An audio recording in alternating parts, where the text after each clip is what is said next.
Hello everyone, स्वागत है आप सभी का स्टेप टू सक्सेस क्लासेस में डेली करंट अफेयर्स सीरीज में। आज के वीडियो में हम लोग 15 से 17 अगस्त 15, 16 और 17 अगस्त 3 दिन का करंट अफेयर जो है वो एक साथ डिस्कस कर रहे हैं। बाकी एज यूजुअल जो हम लोग कंटेंट डिस्कस करेंगे वो सारा पीडीएफ के फॉर्म में भी आपको अवेलेबल कराया जा रहा है। ये हमारा टेलीग्राम ग्रुप का यूजर नेम दिया हुआ है। बाकी जो वीडियो डिस्क्रिप्शन है उसमें भी टेलीग्राम का लिंक है, वहां से आप ये ग्रुप ज्वाइन करके ये करंट की पीडीएफ वहां से ले सकते हैं। इसके अलावा डेली बेसिस की करंट अफेयर्स की पीडीएफ्स के अलावा मंथली मैगजीन्स भी जो है वो करंट की अवेलेबल है डिटेल्स के साथ, तो वो मंथली मैगजीन्स भी आप वहां से ले सकते हैं। ये सारा कुछ जो है आपको content free of cost available है। ठीक है, अब स्टार्ट करते हैं अपने आज के पहले क्वेश्चन से। पहला क्वेश्चन है, राष्ट्रपति जो हमारी राष्ट्रपति महोदय है श्रीमती द्रौपदी मुर्मू जी, उन्होंने 4 कीर्ति चक्र और 11 शौर्य चक्र सहित 76 वीरता पुरस्कारों को मंजूरी दी है। ठीक है, निम्न में कौन कीर्ति चक्र में शामिल नहीं है? वे 4 लोग, इन लोगों में से कौन सा एक पर्सन ऐसा है जो इस लिस्ट में शामिल नहीं है? ऑप्शंस हैं दिलीप कुमार दास, राजू कुमार यादव, बल्लू राभा और रोशन सिंह। तो इसका जो सही जवाब है ऑप्शन डी है। ये रोशन सिंह जी जो हैं इनको कीर्ति पुरस्कार नहीं मिल रहा है। बाकी दिलीप कुमार दास जी हैं, राजकुमार यादव जी हैं और बल्लू राभा जी हैं। इन तीनों लोगों को कीर्ति पुरस्कार के लिए क्या है, राष्ट्रपति द्वारा मंजूरी दी गई है। ठीक है, ये जो कीर्ति चक्र है या कीर्ति पुरस्कार है, ये मरणोपरांत दिए जा रहे हैं इन 4 लोगों को। उसके बाद से 5 मरणोपरांत सहित 11 शौर्य चक्र हैं। ठीक है, उसके अलावा 54 सेना पदक हैं, 3 नौसेना पदक हैं और 4 वायुसेना पदक इसमें शामिल है। बाकी ये जो दिलीप कुमार दास जी हैं, राजकुमार यादव जी हैं, बल्लू राभा जी हैं और जो चौथे व्यक्ति हैं जिनको कीर्ति चक्र के लिए नामित किया गया है, ये संभा रॉय जी हैं। ये सीआरपीएफ के हैं चारों लोग और इनको छत्तीसगढ़ में नक्सलियों के खिलाफ लड़ने के लिए मरणोपरांत जो है वो कीर्ति चक्र मिलेगा। मरणोपरांत इनकी जो है वो शहादत के बाद ये जो है इनको कीर्ति चक्र दिया जा रहा है। ये कीर्ति चक्र जो है ये शांति काल का दूसरा सबसे बड़ा वीरता चक्र है। ठीक है, कुछ पुरस्कार जो हैं जो युद्ध काल के होते हैं, ठीक है, और कुछ पुरस्कार जो होते हैं वो शांति काल के होते हैं। तो कीर्ति चक्र जो है वो शांति काल के पदकों में दूसरा सबसे बड़ा वीरता पुरस्कार है। ठीक है, इसके अलावा शौर्य चक्र जो है वो दुश्मन के साथ सीधी कार्यवाही में शामिल ना होते हुए वीरता, साहसी कार्रवाई या आत्म बलिदान के लिए प्रदान किया जाता है। इसमें आपका डायरेक्ट एंगेजमेंट आपका दुश्मन के साथ नहीं होता है, किंतु आप वीरता और साहसपूर्ण कार्य करते हैं तो उसके लिए शौर्य चक्र प्रदान किया जाता है। ये शौर्य चक्र जो है ये शांति काल का तीसरा सबसे बड़ा पुरस्कार है। ठीक है, तो कीर्ति चक्र जो है वो शांति काल का दूसरा सबसे बड़ा पुरस्कार और जो शौर्य चक्र है वो शांति काल का तीसरा सबसे बड़ा पुरस्कार है। आप लोग अगर चाहें तो एक लिस्ट बना लीजिएगा जिसमें आप लोग देख लीजिएगा कि जो युद्ध काल है उस टाइम के सबसे बड़े पदक कौन से हैं और शांति काल के सबसे बड़े पदक कौन से हैं। ठीक है, इस तरह का क्वेश्चन भी आपसे कमीशन पूछता है कि कीर्ति चक्र जो है वो किस काल में दिया जाता है, युद्ध काल में या शांति काल में, इस तरह का क्वेश्चन भी पूछा जाता है। ठीक है, अगले क्वेश्चन पे चलते हैं। अगला क्वेश्चन है बिंदेश्वर पाठक। ठीक है, नाम है, चर्चित नाम है बिंदेश्वर पाठक जी, जिनका हाल में निधन हो गया है, मृत्यु हो गई इनकी, किस क्षेत्र से संबंधित थे? ठीक है, ऑप्शन है हमारे पास इतिहासकार, सामाजिक कार्यकर्ता, लेखक और वैज्ञानिक। तो इसका जो सही जवाब है ऑप्शन बी है। ये बिंदेश्वर पाठक जी हैं, ये रिनोन्ड सोशल वर्कर या बहुत जाने माने सामाजिक कार्यकर्ता हैं। आप लोगों में से कई लोगों ने इनका नाम भी सुन रखा होगा। ये जो सुलभ इंटरनेशनल आप लोग देखते हैं ना रास्ते में, सुलभ कॉम्प्लेक्स बने होते हैं जो, ठीक है, तो ये सुलभ इंटरनेशनल की ये संस्थापक है बिंदेश्वर पाठक जी। इन्होंने 1970 में सुलभ इंटरनेशनल सोशल सर्विस की स्थापना की थी और इनको वर्ष 1991 में पद्म भूषण से सम्मानित किया गया था। ये जो मैला ढोने की प्रथा है उसके खिलाफ इन्होंने बड़े पैमाने पर अभियान चलाया है। इसके अलावा ये भारतीय रेलवे के स्वच्छ रेल मिशन के ब्रांड एम्बेसडर भी रह चुके हैं और द रोड टू फ्रीडम नामक इन्होंने पुस्तक भी लिखी हुई है। तो ये इनके बारे में सारे जो फैक्ट्स हैं ये सारे इंपॉर्टेंट हैं। डायरेक्ट क्वेश्चंस भी पूछे जाते हैं कि सुलभ इंटरनेशनल के संस्थापक कौन है, कब सुलभ इंटरनेशनल की जो है स्थापना की गई थी। ठीक है, इसके अलावा ये इनकी जो पुस्तक है द रोड टू फ्रीडम, ये पुस्तक भी चर्चित है। ठीक है, तो बिंदेश्वर पाठक जी को आप ये इनका नाम बहुत अच्छे से याद कीजिएगा, क्वेश्चन यहां से आ सकता है आपको। अगले क्वेश्चन को देखते हैं। अगला क्वेश्चन है, हाल ही में किस मंत्रालय द्वारा ग्राफीन ऑरोरा कार्यक्रम लॉन्च किया गया है? कार्यक्रम का नाम है ग्राफीन ऑरोरा कार्यक्रम। ऑप्शन है आपके पास इलेक्ट्रॉनिक्स और सूचना प्रौद्योगिकी मंत्रालय, नवीन एवं नवीकरणीय ऊर्जा मंत्रालय, पेट्रोलियम एवं प्राकृतिक गैस मंत्रालय और सूक्ष्म लघु एवं मध्यम उद्यम मंत्रालय। तो इसका जो सही जवाब है आपका ऑप्शन ए है। ये जो ग्राफीन अरोरा कार्यक्रम जो है वो इलेक्ट्रॉनिक्स और सूचना प्रौद्योगिकी मंत्रालय, ठीक है, इलेक्ट्रॉनिक्स एंड इंफॉर्मेशन टेक्नोलॉजी मंत्रालय द्वारा ये किया गया है। ठीक है, ये क्या है, कार्यक्रम जो है वो केरल के कोच्चि स्थित माकेर विलेज में लॉन्च किया गया है। ठीक है, इसका लॉन्चिंग जो हुई है वो केरल के कोच्चि में हुआ है। India graphene engineering and innovation centre, Indian graphene engineering and innovation centre एक कंपनी जो है स्थापित की जा रही है, और ये कंपनी लाभ के लिए नहीं है, प्रॉफिट के लिए नहीं है। ठीक है, ये क्या करेगी, ये अनुसंधान और विकास, ठीक है, रिसर्च और डेवलपमेंट एवं व्यवसायीकरण, कॉमर्शलाइजेशन के बीच की जो खाई है इसको भर देगी। यह उभरती ग्राफीन प्रौद्योगिकी और नवाचार पारिस्थितिकी तंत्र का पोषण करेगी, ये इसके लक्ष्य है। ठीक है, अगले क्वेश्चन पे चलते हैं। अगला क्वेश्चन है, विश्व स्वास्थ्य संगठन या वर्ल्ड हेल्थ ऑर्गेनाइजेशन WHO और आयुष मंत्रालय द्वारा पारंपरिक चिकित्सा पर अपनी तरह का पहला वैश्विक शिखर सम्मेलन कहां आयोजित किया गया है? ऑप्शन है नई दिल्ली, मुंबई, गुजरात और उत्तर प्रदेश। तो इसका जो सही जवाब है ये गुजरात है। इस तरह का जो पहला सम्मेलन है, वैश्विक शिखर सम्मेलन, ये गुजरात में आयोजित किया जा रहा है WHO और आयुष मंत्रालय द्वारा। इसका आयोजन 17 से 18 अगस्त 2023 को गांधीनगर गुजरात में आयोजित किया है। इस कार्यक्रम में क्या करेंगे, विशेषज्ञ और चिकित्सकों के लिए इस क्षेत्र में नवीनतम वैज्ञानिक प्रगति और साक्ष्य आधारित ज्ञान का उपयोग करने के लिए एक मंच के रूप में ये कार्य करेगा। इसका जो प्रमुख लक्ष्य है वो सभी के लिए स्वास्थ्य और कल्याण सुनिश्चित करना है। बाकी यह दुनिया भर में पारंपरिक चिकित्सा, जो ट्रेडिशनल जो वो है चिकित्सा है के लिए पहली और एकमात्र वैश्विक केंद्र है। ठीक है, जो परंपरागत चिकित्सा है। ठीक है, अगले क्वेश्चन पे चलते हैं। अगला क्वेश्चन है, हाल में G20 फिल्म महोत्सव किस राज्य में शुरू हुआ है? ऑप्शन है गुजरात, नई दिल्ली, मुंबई और कर्नाटक। तो इसका जो सही जवाब है आपका ऑप्शन बी है। ये G20 फिल्म महोत्सव जो है ये नई दिल्ली में आयोजित किया जा रहा है। ठीक है, इसका जो शुरुआत हुई है इस फिल्म महोत्सव की सत्यजीत रे की पाथिर पांचाली की स्क्रीनिंग से हुई है। इनकी पिक्चर है, सत्यजीत रे जो है इनकी पिक्चर है पाथिर पांचाली। एक पुस्तक भी है पाथिर पांचाली नाम से, उसी पुस्तक पर है। इस महोत्सव का जो उद्देश्य है ये सिनेमा के क्षेत्र में G20 और आमंत्रित देशों के बीच मौजूदा जीवन साझेदारी को प्रदर्शित करना है। दिग्गज अभिनेता विक्टर बैनर्जी और भारत के G20 शेरपा जो है अमिताभ कांत जी, इन्होंने इसका उद्घाटन किया है।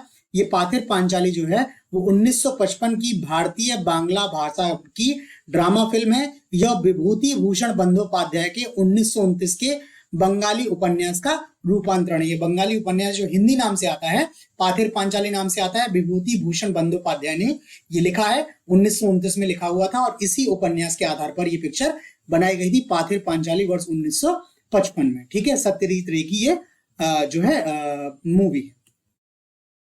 अगला क्वेश्चन है, किस राज्य द्वारा अन्नपूर्णा खाद्य पैकेट योजना शुरू की गई है? ठीक है, ऑप्शन है बिहार, पश्चिम बंगाल, झारखंड और राजस्थान। तो इसका जो सही जवाब है ऑप्शन डी है।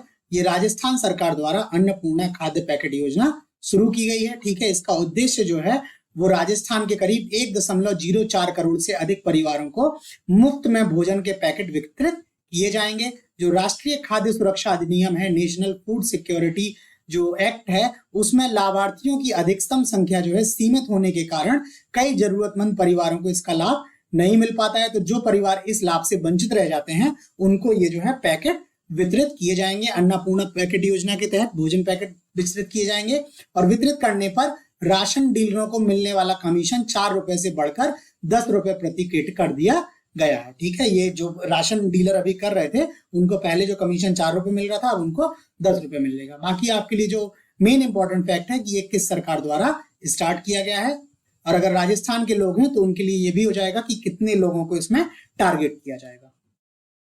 नेक्स्ट क्वेश्चन है, 77वां भारतीय स्वतंत्रता दिवस, ठीक है, जो इस वर्ष का स्वतंत्रता दिवस है वो 77वां दिवस है। ठीक है, इसकी थीम क्या थी, आपको थीम बतानी है। ऑप्शन है राष्ट्र सर्वोपरि, राष्ट्र प्रथम सदैव प्रथम, राष्ट्र सदैव और राष्ट्र प्रथम सदैव सर्वोपरि। तो इसका जो सही जवाब है ऑप्शन बी है। इसकी जो थीम है इस वर्ष के स्वतंत्रता दिवस की वो है राष्ट्र प्रथम सदैव प्रथम, ये इस वर्ष की थीम है। ठीक है, ये जो है इस वर्ष जो नई दिल्ली में ये कार्यक्रम आयोजित किया गया है, इसमें सरपंचों, खादी जो कार्यकर्ता हैं, खादी ग्रामोद्योग विभाग जो है उसके कार्यकर्ता हैं, प्राथमिक विद्यालय या प्राइमरी स्कूल के जो टीचर हैं, और इसके अलावा नर्सों सहित करीब 1800 विशेष अतिथियों को इसमें आमंत्रित किया गया था। यह पहल सरकार की जन भागीदारी दृष्टिकोण के अनुरूप की गई है। सरकार की विभिन्न योजना और पहलों को समर्पित सेल्फी पॉइंट 12 स्थानों पर स्थापित किए जाएंगे। ये इसमें जो है घोषणाएं की गई हैं। बाकी मेन आपके लिए जो है वो है कि इसकी थीम क्या थी, राष्ट्र प्रथम सदैव प्रथम, और कौन कौन से लोग जो है विशेष आमंत्रण में थे, सरपंच, खादी कार्यकर्ता, प्राथमिक विद्यालयों के शिक्षक और नर्सें। ठीक है, अगले क्वेश्चन पे चलते हैं। अगला क्वेश्चन है, भारतीय वायुसेना ने 4 हेरॉन मार्क 2 ड्रोन शामिल किए गए हैं। भारतीय वायुसेना में 4 हेरॉन मार्क 2 ड्रोन शामिल किए गए हैं। इनकी अधिकतम सीमा आपको बतानी है, कितनी रेंज है, 1000 किलोमीटर, 1500 किलोमीटर, 2000 किलोमीटर और 3000 किलोमीटर। तो इसका जो सही जवाब है आपका ऑप्शन डी है। ये जो हेरॉन मार्क 2 ड्रोन है, इनकी जो क्षमता है वो 3000 किलोमीटर तक की है। ठीक है, ये इनकी मारक क्षमता इस तरह से है कि यह एक ही उड़ान में चीन और पाकिस्तान दोनों सीमाओं पर निगरानी कर सकते हैं। ठीक है, ये ड्रोन जो है इसके साथ साथ लंबी दूरी की मिसाइलों और अन्य हथियार प्रणाली जो है उनसे इनको लैस किया जा सकता है।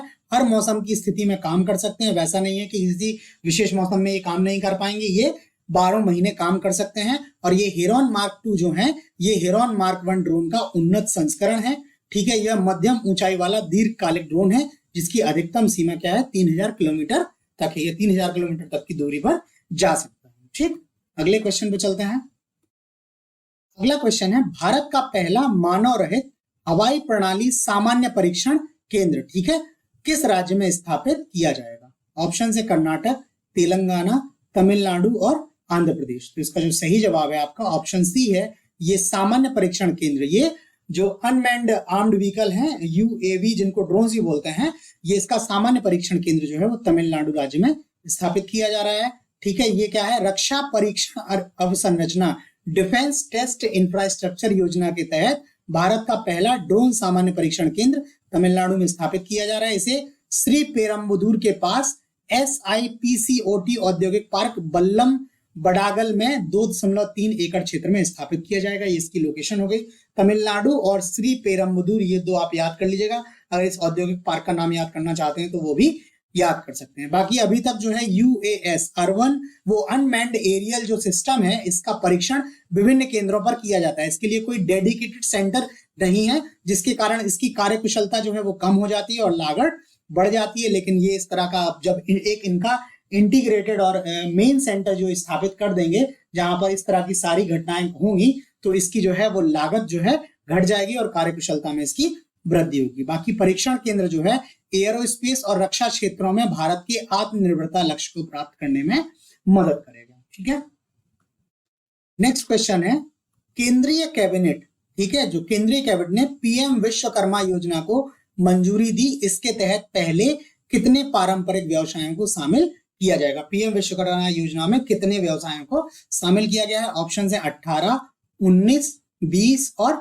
21। तो इसका जो सही जवाब है आपका ऑप्शन ए है। ये PM विश्वकर्मा योजना में करीब 18 पारंपरिक व्यवसायों को शामिल किया गया है। ठीक है, ये जो योजना है वो 5 वर्षों के लिए करीब 13,000 करोड़ रुपए की वित्तीय परिव्यय के साथ स्टार्ट की गई है। इसका उद्देश्य जो है वो गुरु शिष्य परंपरा या कारीगरों और शिल्पकारों द्वारा पारंपरिक कौशल के परिवार आधारित अभ्यास को मजबूत और पोषित करना है। जो इस तरह का जो शिल्प है वो एक्चुअल में जो है फैमिली बेसिस पे ट्रांसफर होता है, पीढ़ी दर पीढ़ी एक ही परिवार में ये चलता रहता है। तो उसी परिवार आधारित अभ्यास को इससे मजबूत करना है और इसको पोषित करना है। इसके योजना के तहत कारीगरों और शिल्पकारों को PM विश्वकर्मा प्रमाण पत्र और ID कार्ड के माध्यम से पहचान प्रदान की जाएगी। उन्हें 5% की रियायती ब्याज दर के साथ 1 लाख रुपए पहली किस्त और 2 लाख रुपए दूसरी किस्त तक की क्रेडिट सहायता भी प्रदान की जाएगी, जिससे इस पैसे का वो अपने व्यवसाय को बढ़ाने में क्या कर सके, जो है उपयोग कर सके। इस तरह से इनको 2 लाख रुपए पहली किस्त में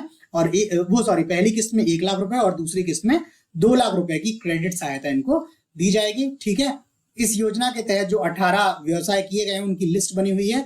बढ़ई है, नाव निर्माता है, अस्त्र बनाने वाले हैं, ये पूरी लिस्ट है। आप लोग चाहें तो इसको देख सकते हैं। इन 18 व्यवसायों को इसमें शामिल किया गया है। नेक्स्ट क्वेश्चन है, हाल में LIC का MD मैनेजिंग डायरेक्टर किसे नियुक्त किया गया है? ऑप्शन है उन्नी कृष्णन नायर, R दोरईस्वामी, S सोमनाथ और समीर B कामत। तो इसका जो सही जवाब है आपका ऑप्शन बी है।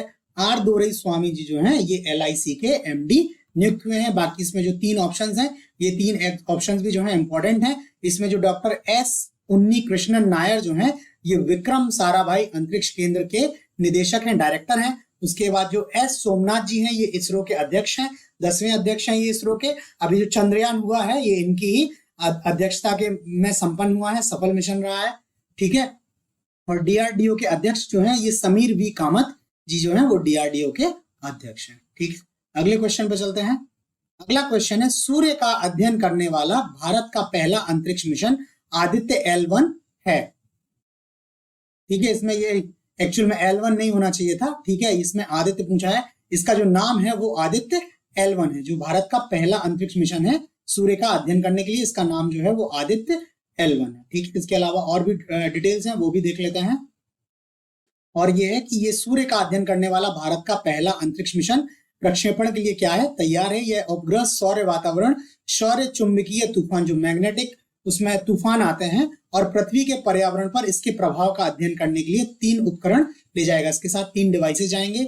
यह पृथ्वी और सूर्य के बीच L1 बिंदु पर खोखली कक्षा में भेजा जाएगा। प्रक्षेपण के बाद उपग्रह को खोखली कक्षा तक पहुंचने में लगभग 109 दिन लगेंगे, ठीक है। प्रक्षेपण के बाद ये 109 दिन में, जहां इसका टारगेट प्लेस है वहां तक पहुंचने में 109 दिन लगेंगे। ये आदित्य L1 जो मिशन है ये बेंगलुरु के UR राव सैटेलाइट सेंटर में बनाया गया है और लॉन्च के लिए श्रीहरिकोटा के सतीश धवन अंतरिक्ष केंद्र में पहुंच गया है, ठीक है। इसका प्रक्षेपण जो है वो जल्द ही होने वाला है और ये भारत का सूर्य का अध्ययन करने के लिए पहला मिशन है। नेक्स्ट क्वेश्चन है, भारत ने हाल ही में किस देश को स्थानीय मुद्रा में कच्चे तेल का पहला भुगतान किया है, ठीक है। रुपीज में जो है भुगतान किया गया है। ऑप्शन है रूस, अमेरिका, इराक और संयुक्त अरब अमीरात। इसका जो सही जवाब है आपका ऑप्शन डी है। ये भारत ने संयुक्त अरब अमीरात को क्या है, कच्चे तेल का जो पहली बार जो है वो स्थानीय मुद्रा या भारतीय रुपए में इसका भुगतान किया गया है, ठीक है। ये भारत और संयुक्त अरब अमीरात ने अपनी अपनी स्थानीय मुद्राओं में द्विपक्षीय व्यापार समझौते शुरू किए हैं। इसमें इंडियन ऑयल कॉर्पोरेशन है IOC ने Abu Dhabi national oil company, ठीक है, इससे खरीदे गए 10 लाख बैरल तेल के लिए रुपए में भुगतान किया गया है। इस कदम का मुख्य उद्देश्य लेन देन को सुव्यवस्थित करना और डॉलर रूपांतरण की आवश्यकता को हटाकर लागत कम करना है, ठीक है। अभी तक आपको डॉलर में क्या करना था, ट्रेड करना होता था, लेकिन अब ये क्या है, जब आपकी खुद की जो है वो करेंसी में जो व्यापार होगा तो क्या होगा, इसकी लागत नो डाउट कम हो जाएगी, ठीक है। और ये अर्थव्यवस्था को मजबूती देगा ही देगा, ठीक है। नेक्स्ट क्वेश्चन है, युवा मामले एवं खेल मंत्रालय द्वारा युवा 20 शिखर सम्मेलन का आयोजन कहाँ किया जाएगा। ऑप्शन है वाराणसी, जयपुर, मुंबई और बेंगलोर। इसका जो सही जवाब है आपका ऑप्शन ए है। ये सम्मेलन जो है वो वाराणसी में आयोजित किया जाना है, ठीक है। Y20 शिखर सम्मेलन ये 17 से 20 अगस्त तक युवा 20 शिखर सम्मेलन आयोजन है। G20 देशों, अतिथि देशों और अंतरराष्ट्रीय संगठनों के 100 से अधिक प्रतिनिधि Y20 के 5 विषयों पर चर्चा करेंगे। इसके विषय जो है वो 2 में है। एक तो है कार्य का भविष्य, जिसमें उद्योग 4.0, नवाचार और 21वीं सदी के कौशल। उसके दूसरा है शांति निर्माण और सुलह, युद्ध रहित युग की शुरुआत और जलवायु परिवर्तन और आपदा जोखिम न्यूनीकरण। तो इस तरह के 2 उसमें जो हेडिंग्स हैं उसमें ये 5 जो है विषय हैं। इस बैठक में G20 देशों के युवा विशेषज्ञ, निर्णयकर्ता और युवा प्रतिनिधि इसमें भाग लेंगे, ठीक। तो आज करंट अफेयर्स में इतना ही है। बाकी आपको ये क्वेश्चंस कैसे लगे, वीडियो कैसा लगा, प्लीज हमें लाइक करके कमेंट करके जरूर बताएं। चैनल को अगर आपने अभी तक सब्सक्राइब नहीं किया है तो चैनल को सब्सक्राइब कर लें और नोटिफिकेशन ऑन कर लें, ताकि आपको नए वीडियोस के बारे में टाइमली अपडेट्स मिलते रहें। और इनके फ्री PDF के लिए जो है ये टेलीग्राम ग्रुप ज्वाइन कर लें। यहाँ से आपको इनकी वीडियोस की फ्री PDF आपको वहां से मिल जाएंगे, ठीक। तो आज करंट अफेयर्स में इतना ही। बाकी जल्दी और क्वेश्चंस के साथ मिलते हैं, तब तक के लिए धन्यवाद।